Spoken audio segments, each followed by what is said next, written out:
Student, एक बार फिर से स्वागत है हम आपके अपने YouTube channel wifi success classes में। आज आपके लिए हम लाए हैं 5वें चैप्टर का तीसरा वीडियो है। ये तीसरा वीडियो है और चैप्टर का नाम है पृष्ठ रसायन। देखिए, आपके जो चैप्टर यूनिट में दिए जाते हैं उन्हीं को हम यहाँ चैप्टर में लिखते हैं, जिसे कहते हैं यूनिट 1, 2, 3, 5। आपकी 5वीं यूनिट जो है वो पृष्ठ रसायन की है और इसको बोलते हैं सरफेस केमिस्ट्री। और ये तीसरा वीडियो आपको प्रोवाइड कराते हैं। तो आज अधिशोषण से संबंधित जितनी भी घटनाएं होती हैं उनके बारे में चर्चा करके उसके बाद में अपने टॉपिक पर आएंगे। अगले इसी चैप्टर का अगला टॉपिक है जिसे हम कहते हैं उत्प्रेरण।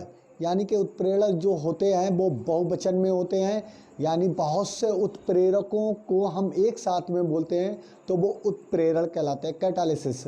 और एक उत्प्रेरक कैटालिस्ट कहलाता है। तो यहाँ पर अपना टॉपिक है अधिशोषण समतापी एडजॉर्प्शन आइसोथर्म। तो अधिशोषण समतापी क्या होता है? समतापी आप समझ रहे होंगे, समतापी यानी कि समान ताप। स्थिर ताप होगा, जब एक जैसा ताप होगा तो उसे समतापी। एक समान ताप पर अधिशोषण की मात्रा अधिशोषक के पृष्ठ पर कितना अधिशोष चिपक जाता है या स्थिर हो जाता है, और यदि हम दाब बढ़ाते हैं तो अधिशोषण में क्या डिफरेंट या क्या कहें क्या भिन्नता आ जाती है।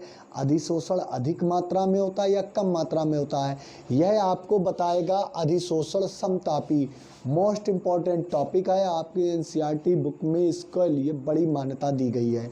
तो चलिए अपना टॉपिक स्टार्ट करते हैं। कहते हैं किसी दिए हुए अधिशोषक, कोई भी ठोस या द्रव हो सकता है अधिशोषक, यानी वो चीज़ जिस पर कोई पदार्थ आकर रुक जाता है, यानी कि उस पर किसी बंध द्वारा चिपक जाता है, चाहे वो भौतिक अधिशोषक हो या रासायनिक अधिशोषण हो। जैसे मान लिया ये बोर्ड है, किसी दिए हुए अधिशोषक, इस बोर्ड को अधिशोषक आज मान लेते हैं कि अधिशोषण की मात्रा, यानी इस बोर्ड पर ये अधिशोषक है और इस पर अधिशोषण की मात्रा यानी ये कितने पदार्थ को अपने से जोड़ सकता है, या कहें इस पर स्थिर हो सकते हैं, रुक सकते हैं। क्यों?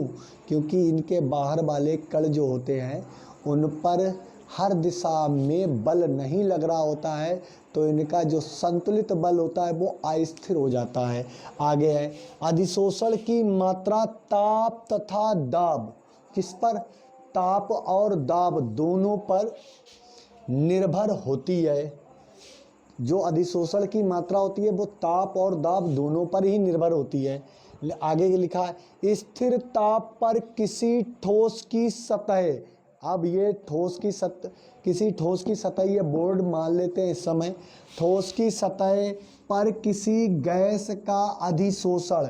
अब ये बोर्ड है, इस पर कोई गैस अधिशोषित हो रही है, इससे चिपक रही है या इस पर स्थिर हो रही है, रुक जाती, इकट्ठा हो रही है। अधिशोषण गैस के दाब में वृद्धि के साथ बढ़ता है।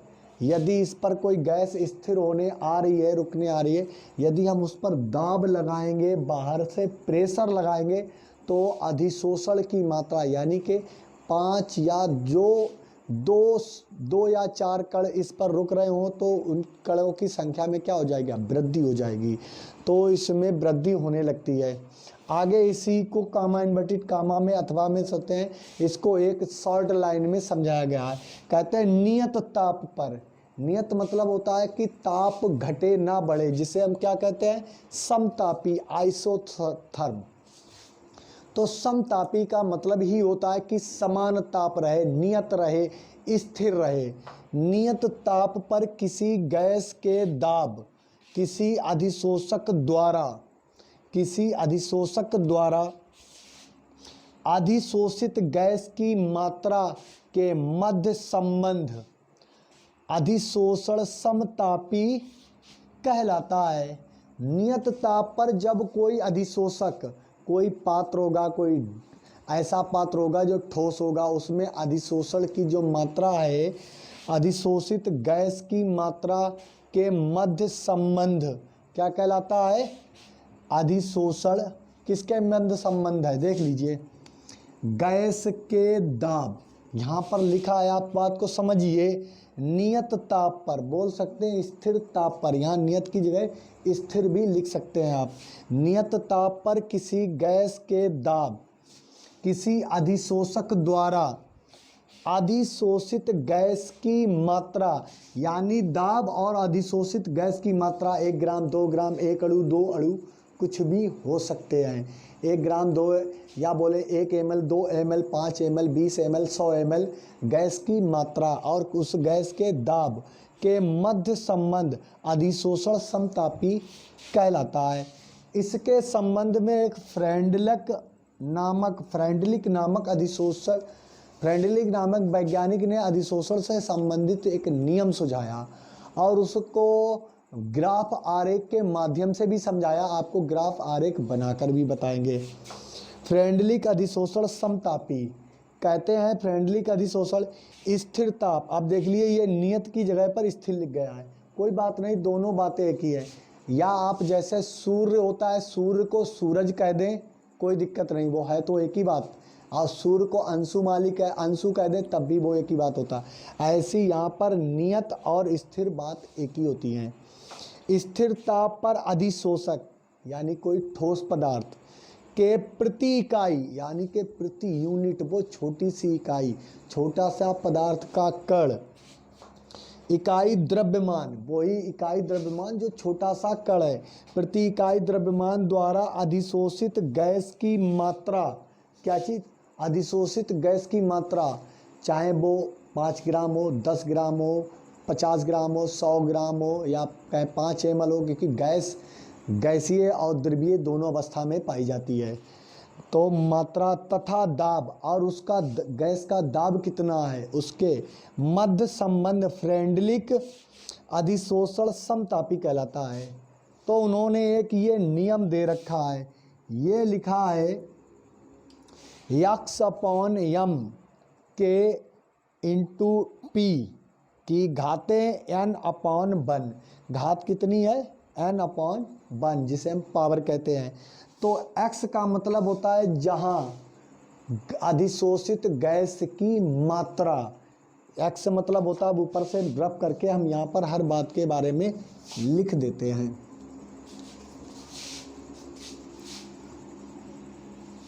अब ये लिख देते हैं, जहां इस फार्मूले में जो फ्रेंडलिक ने एक नियम सुझाया है, x/m बराबर k इंटू पी, n की घातें 1/n, और जहां स्थिर ताप पर n जो मोलों की संख्या होगी वो 1 से कम होगी, 1 से कम रहेगी, आधी होगी, पौनी होगी, पूरी कभी नहीं होगी, क्योंकि लिखा है n इज लेस देन 1, जो मोलों की संख्या है वो 1 से कम होगी।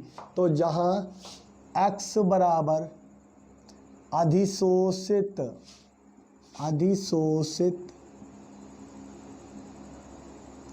गैस की मात्रा, क्योंकि गैस का अधिशोषण किया है, ठीक, तो m बराबर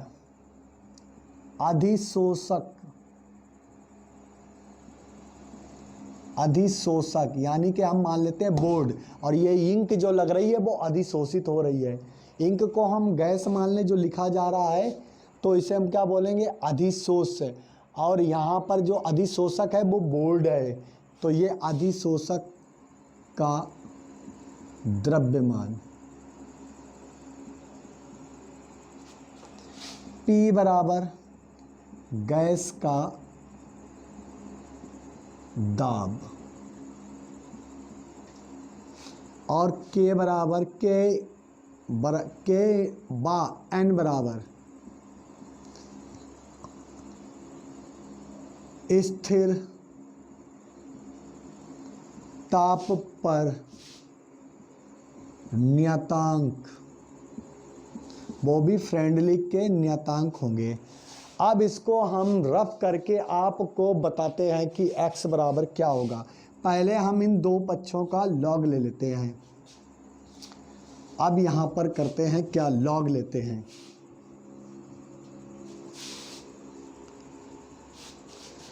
तो x अपॉन लिखेंगे, इसको समीकरण नंबर 1 मान लीजिए, समीकरण नंबर 1।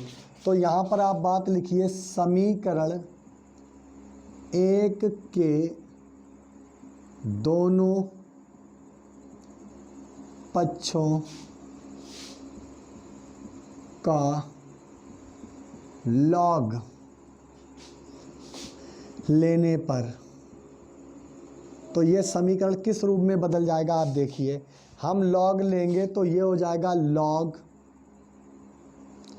x अपॉन m, क्योंकि लॉग दोनों पर एक पक्ष ये और एक पक्ष ये, एक पक्ष में एक ही भाग है, एक पक्ष में दो भाग हैं, तो दो भागों को हम ऐसे लिखेंगे, लॉग के into 1 upon n log p। आप जानते हैं नहीं है कि अगर जानते नहीं हैं तो हम यहाँ पर आपको बताते हैं, घातें लॉग के आगे आ जाती हैं। जब किसी भी वस्तु या कहे किसी भी संख्या का लॉग लिया जाता है तो उस पर जो घातें प्राप्त होती हैं वो हमेशा लॉग के आगे आ जाती हैं, उसका गुणनफल हो जाता है। जैसे 2 का वर्ग है, ये 2 का वर्ग लिखा हुआ है, इसका हम लॉग लिखेंगे तो 2 log 2 लिखेंगे। क्या लिखेंगे? 2 log 2। जो log 2 की वैल्यू होगी उसके में हम 2 का मल्टीप्लाई कर देंगे तो log की वैल्यू आ जाएगी। घातें हमेशा log में मल्टीप्लाई हो जाती हैं। तो यहाँ पर बेस 10। अब ये नियम जो फ्रेंडलिक का log लेने पर आया है, इसको वक्र के माध्यम से निम्न प्रकार से समझेंगे। तो वक्र के माध्यम से आपको बताते हैं वक्र कैसे बनेंगे। तो चलिए अब आ जाते हैं इस फार्मूले को, और जो फ्रेंडलिक ने दिया था formula x upon m equal k into P की घाते 1 अपॉन n को दो वक्र के माध्यम यानी ग्राफ के माध्यम से निम्न प्रकार समझेंगे। ये दो पॉइंट है, जैसे कोई भी गैस है उसका जो दाब है और उसका जो ताप है, यानी कि उसके मोलों अधिशोषित होने की संख्या, और यम बराबर क्या है? अधिशोषण का पृष्ठीय द्रव्यमान क्या होगा? 0 होगा। जैसे ही ये वैल्यू बाई अक्ष पर यानी अधिशोषित पदार्थ की मात्रा बढ़ेगी, वैसे भी लॉग पी का मान बढ़ता जाएगा। लेकिन जो 1 अपान n मोलों की संख्या का अनुक्रम है, जो मोल चिपक रहे हैं गैस के मोलों की जो संख्या का अनुक्रम है, वो एक ढाल में प्रदर्शित होगा और एक स्थिर ताप पर, जहाँ पर ये रुक गया है, ये पॉइंट ही कहलाएगा स्थिर ताप। क्या कहलाएगा? स्थिर ताप। ये ताप यहीं तक स्थिर है और ये स्थिर होने के कारण जो इतना एरिया इसमें शो होगा वो लॉग के यानी कि कांस्टेंट, आपको जानते हैं कांस्टेंट को ही स्थिर बोला जाता है। जब आपका ताप स्थिर होगा तो अधिशोषित होने वाले मोलों की संख्या 1 अपॉन n एक ढाल में प्रतीत होंगे और परमानेंट उससे अधिशोषण की प्रक्रिया संपन्न होने लगेगी। ये log x बटे m बराबर बताता है, x बराबर होता है अधिशोषित गैस की मात्रा। जैसे जैसे अधिशोषित गैस होगी और ताप कैसा होगा आपका? स्थिर ताप। आपने 10-20 डिग्री सेंटीग्रेड जो भी लिया वो आपका स्थिर हो जाएगा, और उसके बीच का मध्य जो ग्राफ प्राप्त होगा वो log k होगा, यानी कि कांस्टेंट वैल्यू। अब जैसे जैसे आपने दाब को बढ़ाया तो अधिशोषित पदार्थ की मात्रा, जो यहाँ पर देखिए, अगर हम यहाँ पर कर लें तो इधर से वैल्यू अगर लिखें तो कितनी हमने यहाँ 10 लिखी थी, ऊपर 11, और यहाँ पर अगर हम इसको ऐड करें तो कितने हो जाएंगे? 12। मान लिया 12 मोल यहाँ पर अधिशोषित हो रहे तो ऊपर बढ़े 13 मोल, आगे बढ़े तो 14 मोल इकाई में अधिशोषित हो रहे। ये संबंध बताता है log x बटे m बराबर log k इंटू n 1 अपान n log p के मध्य। लेकिन जो फ्रेंडली का अधिशोषित नियम है x अपॉन m बराबर k इंटू पी बराबर 1 अपान इसके k इंटू पी की घाते 1 अपान n, इसको बताते हैं।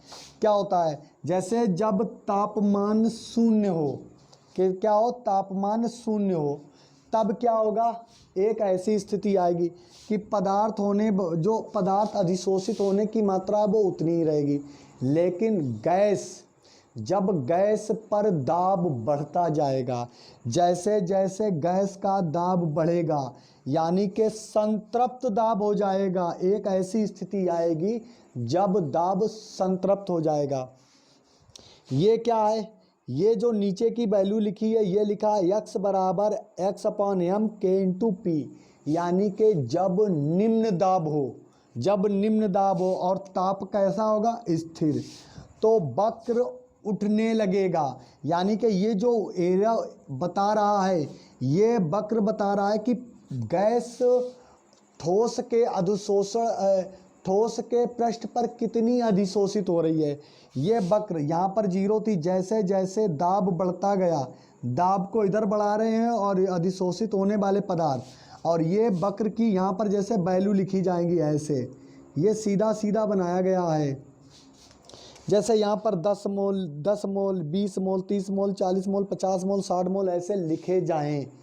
ये क्या है, x/m का मतलब है अधिशोषित पदार्थ की मात्रा और अधिशोषक का द्रव्यमान। m मतलब होता है अधिशोषक का द्रव्यमान।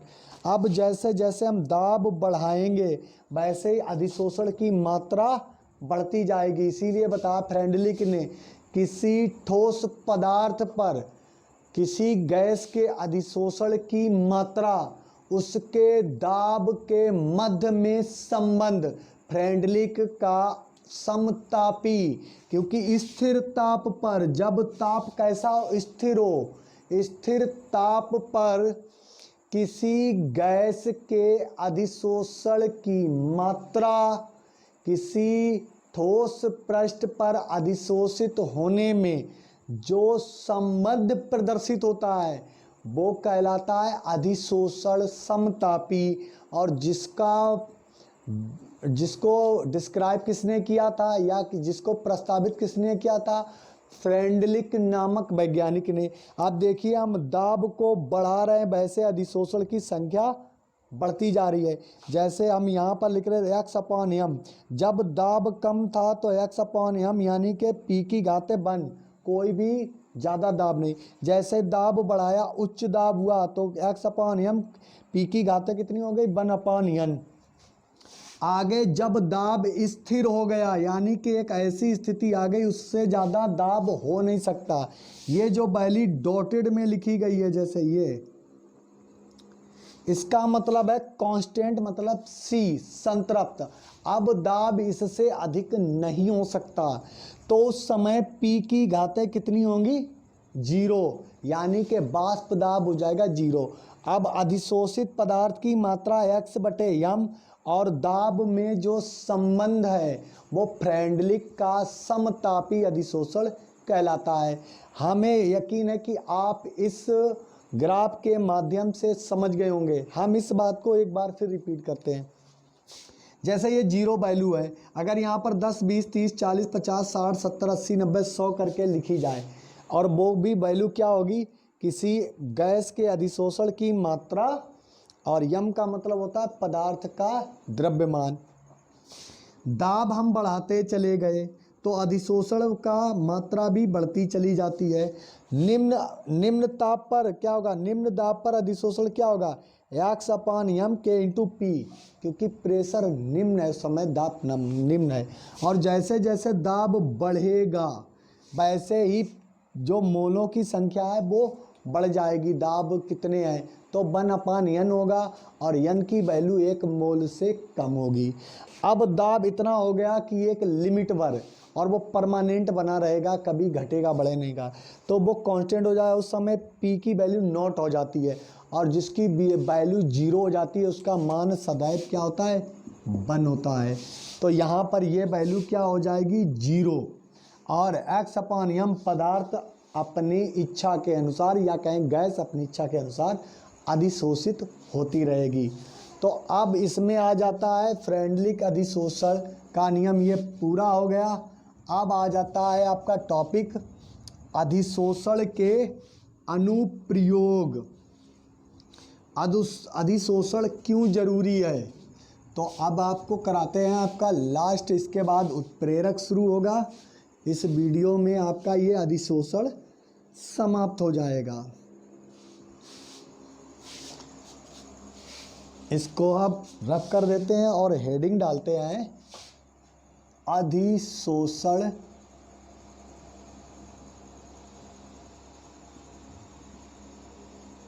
के अनुपयोग।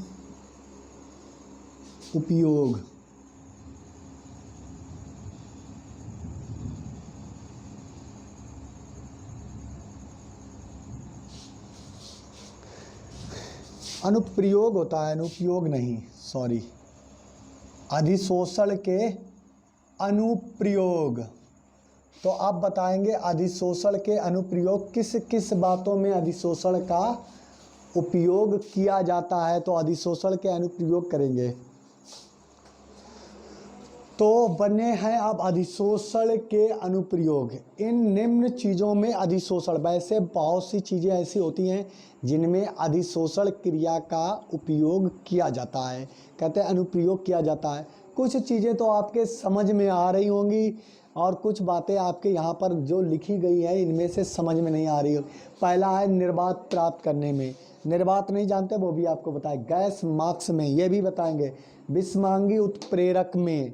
तीसरा है विलयन से रंगीन पदार्थ हटाने में, ये तो बात समझ में आ रही होगी आपकी। वर्ण लेखनी में, आप जानते हैं जो हाथों पर टैटू वगैरह बनाए जाते हैं, कहीं भी बॉडी के किसी अंग पर टैटू बनवा लेते हैं, उसमें भी वो प्रक्रिया ही अधिशोषण कहलाती है, लेकिन उस समय उसमें रासायनिक अधिशोषण होता है। यदि आपने जैसे मेहंदी लगाई है हाथ पर, तो पहले जब मेहंदी लगाते हैं तो पहले रासायनिक बंध बन जाते हैं, धीरे धीरे वो बंध कमज़ोर हो जाते हैं और मेहंदी आपके हाथों से छूट जाती है। जो भी है, लड़कियों को ज़्यादा लगाने का शौक़ होता है, फिलहाल लड़के लोग नहीं लगाते, लेकिन लड़के लोग टैटू बनवाने का ज़्यादा शौक़ रखते हैं। जब टैटू बनता है तो वो परमानेंट हो जाता है, घटता बढ़ता, वो ऐसा नहीं होता कि छूट जाए, क्योंकि उसमें ऐसा सॉल्यूशन मिलाया जाता है जो टैटू परमानेंट बना रहता है। क्योंकि उस समय आपकी स्किन से जिस कलर का टैटू बनाया गया है, जिस रंग से टैटू बनाया गया है, वो क्या होता है, उस पर स्किन यानी आपकी त्वचा और उस रंग के कण के मध्य क्या बन जाते हैं, रासायनिक बंध बन जाते हैं, जो बहुत ही मजबूत होते हैं, पुनः विखरित नहीं होते हैं। तो क्या हो जाता है, वो रासायनिक अधिशोषण। कपड़ों को रंगने में, आर्द्रता को नियंत्रित करने में, आर्द्रता मतलब होता है नमी, कठोर जल को मृदु बनाने में, जब जल कठोर होता है उसको मृदु बनाने में। तो वन बाय वन इन पॉइंटों को आपको बताते हैं। तो पहला पॉइंट क्या है, निर्वात प्राप्त करने में। हमने आपको बताया एक ऐसा स्थान जहां पर किसी भी गैस या अन्य पदार्थ की उपस्थिति ना हो, निर्वात कहलाता है। जैसे कोई हमने निर्वात बनाया, एक पाइप, कांच का पाइप बनाया जिसमें कोई भी गैस, लैस मात्र भी गैस ना हो, निर्वात कहलाता है। अब निर्वात बनाया, लेकिन बहुत गैस एक इतनी सक्रिय चीज़ है, वो हर जगह पर फिट हो जाती है, चाहे आप किसी भी स्थान पर हो, गैस तो अपने आप ही पहुंच जाती है। तो उस गैस को उस पाइप से यानी कि निर्वात बनाने पर हटाने के लिए हम क्या करते हैं, सक्रिय चारकोल उसके अंदर रख देते हैं। तो वो चारकोल उस निर्वात के अंदर, या बोले पाइप को निर्वात बना रहे हैं तो उस पाइप के अंदर उपस्थित गैसों को अपने ऊपर अधिशोषित कर लेता है, चिपका लेता है। तो वो अधिशोषित गैस की मात्रा को उसके बाद में क्या करते हैं, उसको वहाँ से पदार्थ को हटा लेते हैं और उस पाइप में एक निर्वात बन जाता है। अब आप समझ चुके होंगे कि ऐसा स्थान जहाँ पर किसी गैस या अन्य पदार्थ की उपस्थिति ना हो, निर्वात कहलाता है। तो उसमें हम क्या कर देते हैं, जब गैस थोड़ी बहुत उपस्थित होती है, पूरी तरीके से आपने निर्वात बनाया, लेकिन उसमें गैस अभी भी थोड़ी मात्रा में है, तो हम एक उसमें क्या रख देते हैं, एक ऐसा पदार्थ रख देते हैं जो गैस को अपने ऊपर अधिशोषित कर लेता है, चिपका लेता है, और वो गैस उस पदार्थ को निकाल लेते हैं, तो वहाँ निर्वात प्राप्त हो जाता है। तो अधिशोषण का निर्वात प्राप्त करने में उपयोग होता है। नंबर फर्स्ट हो गया गैस मार्क्स बनाने में। कोयला खदानों में और बहुत सी खदान होते हैं जैसे जिनमें धातुएं मटेरियल निकाला जाता है, बहुत से मटेरियल निकाले जाते हैं, और खदानों में, कोयला खदानों में विभिन्न गैसों का मिश्रण होता है। तो जब विभिन्न गैसों का मिश्रण होता है उसमें काम करने वाले मजदूरों को बड़ी कठिनाई होती है, उनके शरीर के विभिन्न अंग उन गैसों के कारण क्षतिग्रस्त हो जाते हैं। तो उन्हें एक ऐसे पदार्थ से बना हुआ मास्क पहनाया जाता है जो वहाँ पर जहरीली गैसों को मास्क पर अधिशोषित कर लेती हैं। वो उनके शरीर में ना श्वास नली द्वारा और मुंह के द्वारा नहीं जाती हैं, तो वो मास्क पर क्या हो जाती, एकत्र हो जाती गैसें। वो उनके मास्क जब लगाए जाते हैं, जो इस समय जैसे कोरोना काल चल रहा है, मास्क सब लगाते हैं, कोरोना वायरस आपके अंदर नहीं जा सकता। ऐसे ही जब मजदूर खदानों में कोयले की खुदाई कर रहे होते हैं तो विभिन्न गैसें निकल रही होती हैं जो मनुष्य के लिए हानिकारक होती हैं। अब वो गैसें मनुष्य को हानि पहुंचा सकती हैं, तो काम कैसे किया जाए? तो उन्होंने एक अधिशोषक का मास्क बनाया जिस पर वो जहरीली गैसें क्या हो जाएंगी, इकट्ठा हो जाएंगी, लेकिन वो श्वास नली के अंदर नहीं जाएंगी और उससे उनका जीवन सुरक्षित रहेगा। तो ये गैस मास्क के रूप में, ठीक है। नंबर है 4, विषमांगी उत्प्रेरक। विषमांगी उत्प्रेरक वह उत्प्रेरक है जो किसी रासायनिक अपक्रिया की दर को घटा देता है। यानी कि जब कोई अपक्रिया हो रही है, वो जैसे आपने गाड़ी चलाई और गाड़ी बहुत स्पीड से आपके कंट्रोल में नहीं है और इतनी तेज़ी से जा रही है, आप उसे कंट्रोल करना चाहते हैं तो आपको चाहिए क्लच ब्रेक, और उसके लिए क्लच ब्रेक का काम कौन करता है? विषमांगी। ये कहते हैं विषमांगी उत्प्रेरक को रास्ते का रोड़ा, यानी रास्ते में कांटे बिछा देना। जैसे हाइड्रोजन गैस का जब हम हाइड्रोजनीकरण करते हैं, यानी कहते हैं वनस्पति तेल का जब हम हाइड्रोजनीकरण करते हैं तो आयरन, निकेल, हाइड्रोजन सल्फाइड, ये जो पदार्थ हैं ये विषमांगी उत्प्रेरक का कार्य करते हैं। रासायनिक अपक्रिया बहुत तेज़ी से हो रही होती है, उनके बीच में रुकावट उत्पन्न करते हैं, क्योंकि ये बहुत से जो पदार्थ अपक्रिया करने वाले होते हैं उनको अपने ऊपर अधिशोषित कर देते हैं कि यहाँ बैठो सत्ता लो भाई, काम करने की ज़रूरत नहीं है। तो भाई जब काम करने वालों की कमी हो जाएगी अपक्रिया में, तो अपक्रिया की दर भी कम हो जाएगी, स्पीड भी कम हो जाएगी। बहुत से 50 लेबर काम कर रहे थे, उनमें एक बेगारा आदमी ये डाल दिए गए, ये बेगारा लोग हैं, विषमांगी मतलब बेगारा। ये क्या करते हैं, उन लोगों को अपने ऊपर जमा कर लेते हैं। भाई काम करने की ज़रूरत नहीं है, बैठे बैठे खाने को मिल रहा है। मजाक की बात है, लेकिन बात आप समझने की कोशिश करें, हम आपको समझाना चाह रहे हैं।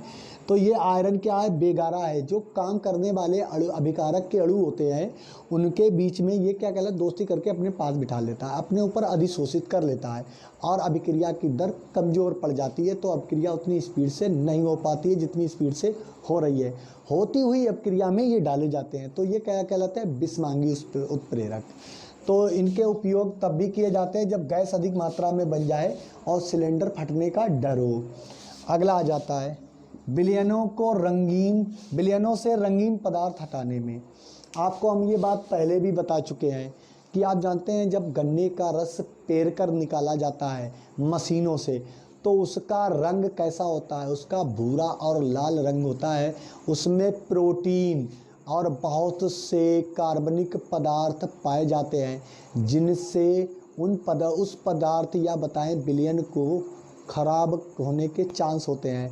या कहें कि जब चाशनी जो हमें रस प्राप्त हुआ है वो रंगीन था, हमें उसको वाइट करना है, तो हमने जब गन्ने का रस पेरा तो उसमें लाल रंग के कुछ कण थे, तो हम जंतुओं की हड्डियों उसको एक टैंक में भर लेते हैं। गन्ने को रस को पेरा और उसको एक टैंक में भर लेते हैं। वो भूरे कलर का होता है उसमें, क्योंकि उसमें लाल रंग के कण पाए जाते हैं। अब उसमें हम जंतुओं की हड्डियों से निर्मित चारकोल डालकर घुमाते हैं, तो जितने भी लाल पीले नीले रंग के कण होते हैं वो किस पर जमा हो जाते हैं? उस जंतुओं की हड्डियों के चारकोल पर, और विलयन का रंग सफ़ेद हो जाता है। तो क्या करा? विलयनों से रंगीन पदार्थ हटाने में, और विलयन से रंगीन पदार्थ हट जाते हैं। एक ये काम हो गया आपका विलयन के अधिशोषण में। कपड़े को रंगने में, आप जानते हैं कि बहुत से कपड़े आपने ऐसे देखे होंगे जो एक तरफ तो प्रिंटेड होते हैं, दूसरी तरफ उसका प्रिंट नहीं दिखाई देता है, उसका रंग नहीं दिखाई देता, उसका रंग अलग होता है, उसका अलग होता है। जैसे ऊपर से कोई टी शर्ट आप खरीदते हो, ऊपर से प्रिंट होता है और दूसरी तरफ प्रिंट नहीं दिखाई देता है। तो ऐसा अगर प्रिंट और रंग दोनों तरफ दिखाई देता है तो उस समय अब शोषण होगा, अधिशोषण नहीं होगा। तो जब कपड़ों के ऊपर से अलग से रंग लगाया जाता है उसको कहते हैं कपड़ों को रंगने में, तो अधिशोषण की क्रिया संपन्न हो जाती है। ये हो गया आपका छठवां पॉइंट। सातवां पॉइंट है आर्द्रता को नियंत्रित करने में। जैसे ऐसा एक एरिया जहाँ पर नमी बहुत ज़्यादा होती है, नमी बहुत ज़्यादा होती है, तो नमी अब ज़्यादा है, वहाँ पर काम करना मुश्किल हो रहा है, तो हम वहाँ पर नमी के स्थान पर कुछ ऐसे पदार्थ के टुकड़े रख देते हैं जो नमी को सोख लेते हैं। क्या करते हैं? सोख लेते हैं, नमी को सोख लेते हैं, नमी को ही आर्द्रता कहते हैं। तो नमी को जब सोख लेते तो आर्द्रता कम हो जाती है, आर्द्रता कम हो जाती है, आर्द्रता नियंत्रित हो जाती है। तो कहते हैं कि सक्रिय चारकोलों द्वारा आर्द्रता को भी नियंत्रित किया जा सकता है, और ये प्रक्रिया तब होती है जब नमी किसी पदार्थ से चिपक जाती है और वो नमी कम हो जाती है। फॉर एग्जाम्पल इस समय आपके जो रेफ्रिजरेटर चल रहे हैं वो भी अपने वायुमंडल की आर्द्रता को कम करते हैं और उस आर्द्रता को एक अंदर के रूप में पहुंचाते रहते हैं, इसीलिए वो रूम या कमरा या कोई भी स्थान ठंडा हो जाता है। तो अब वो ठंडा हो जाता है तो फिर क्या हो जाता है, बाहर की आर्द्रता को छीन रही है वो रेफ्रिजरेटर जो आपके यहाँ लगी हुई है एसी कूलर, और जैसे एसी जैसे लगे होते हैं तो वो आपकी वायुमंडल की आर्द्रता को कम करते रहते हैं। नंबर 8 कठोर जल को मृदु बनाने में। कठोर जल उसे कहते हैं जिसमें कैल्शियम और मैग्नीशियम सल्फेट के लवण पड़े होते हैं, तो वो क्या होते हैं, कठोर जल होते हैं।